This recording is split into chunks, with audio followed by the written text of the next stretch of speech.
Hey everybody, Joe at Bumble Acres. Hope you all are doing well. Wanted to touch base with you guys. I realized after listening to some of my videos that you can hear the wind, and I obviously can't when I'm doing the videos on my phone, so I'll try to get to a place where there's less sound, but c'est la vie, it's the best I can do, so I don't pretend to be a video, social media, whatever. So I'll do my best. I hope you all understand. So far, it's been understandable. Just every now and then you'll hear the wind come by. So I'll try to be conscious of that. But a couple things I wanted to talk about that have been on my mind today. And after some wrestling, I've decided to change what I was going to talk about, which was kind of purpose and long-term thought. And it's going to be what is a new pig owner's advice to someone looking at getting a pig. Very, very new pig owner. We've been pig owners for I think a week now, 2 weeks, maybe a week. I don't know. But as some of the videos, if you've watched, have been pretty common. Probably you can glean from them. One of them being, we originally,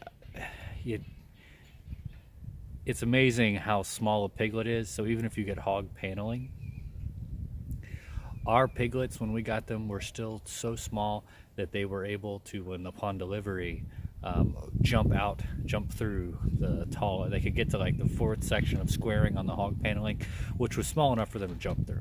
So if you're going to use hog paneling and you're getting piglets, very small pigs, so you're getting ones that, I think our piglets were 3 weeks old, 4 weeks old. They'd just been weaned. So if you're going to do that, you need to reinforce your hog paneling with some poultry netting or something like that. Something that they can't. Generally, pigs are very, very smart, so if they see that there's not an opening, they'll test it, but especially if they have to jump to it, they're not going to generally be successful. But so if you're going to use hog paneling and you're getting piglets, young, like just weaned piglets, realize they can get through those squares. Two wing being is to understand the size of a piglet, and that a piglet is small and fast, and I still have not caught a piglet, and I wouldn't recommend trying to. At this point in my life, I'm 38 years old, I'm not going to catch a piglet. So if your pig gets out, don't chase the pig. Honestly, this kind of goes into it. If you're going to get pigs, get 2 at a time, and get 2 from the same litter. The reason that becomes significant is because they bond to each other. So when our piglets did escape, when one piglet escaped, it never went far and it stayed within the realm. It was actually the male piglet, and the female piglet is kind of the boss, as we've learned, and he would never go very far from the piglet. He kept coming back to her. So as long as we had her corralled, we knew he wouldn't wander off. And then when they both got out one night, they both got out and actually were gone all night. We didn't. Chasing a piglet is, you have enough people, you can chase a piglet. You don't have enough people, chasing a piglet's a very difficult thing to do. But they're smart animals. They'll return to where there's food. And what we did was we didn't even know, I don't even know how they got out, the time that they got out. But we put food and stocked sweet things and such into the enclosure they were in originally, that they escaped from. And by the morning, they had come back and were in there. And I just put them in a little dog kennel that we have, while I put up electric fence around the inside of the perimeter.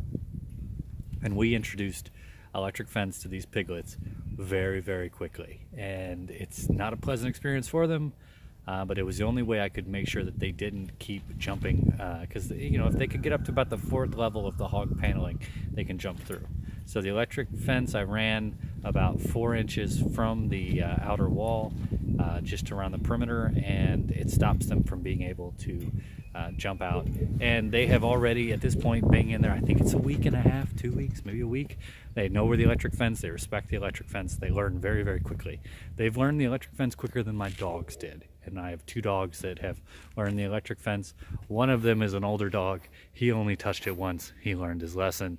The other is a younger dog, a Labrador, an Aussie Shepherd. She has touched it twice, and when she goes outside, she won't go out into the backyard anymore. So she's definitely, because our electric fence is primed for like a 10-mile fence, and I have 10 miles of property, so it's about 7,000 plus volts. It's enough. You touch it, it'll wake you up in the morning. And the pigs have already learned that. They're already cognizant of that.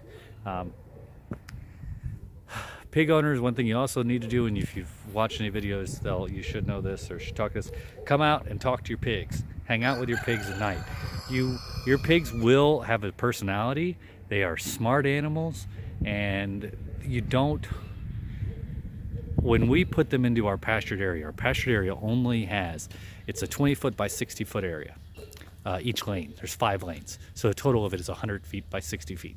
Okay, and then I have fit in 5 lanes. Make sense? And the only perimeter fencing and the only internal fencing is electric fencing.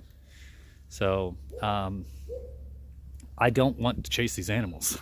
So I go out and talk to them, and you'll go out and spend time with your animals. It's nice. What's the point in having a homestead if you're not going to get to know your animals? And you can still get to know and respect and love your animals and butcher them. But by them being familiar with you, when you call them, they will come to you. They won't run from you. Very important. They always say the level of intelligence, the less intelligent an animal, the more trusting an animal is, which is why turkeys are incredibly trusting, because they're dumb as a box of rocks. Pigs, not very trusting, because they're very, very smart. So you earn their trust, you earn their affection. But that would be, spend time with your animals, talk to your animals. Make sure when you set up the enclosure that you're able to get in and get out of the enclosure area. We have a separate area for the training, which you should have. A smaller area, which is probably 8 feet by 20 feet, probably. And that's where our piglets are. You've seen videos of I've been sitting in our pig pen because I'll come out and sit with them and spend time with them. And our lanes, I'm ready to introduce them in the next couple of weeks when they're a little bit bigger. Feed, if you're going to get feed, look around. I'll have to get my wife to put a video up about what we've done about pig feed, because we found a place where we're able to get non-GMO, limited or no soy, and actual feed that the cost to us was less than we thought it was going to be. So always important, the costs, to get a good product at the best price you can. So, but that would be my advice to pig owners.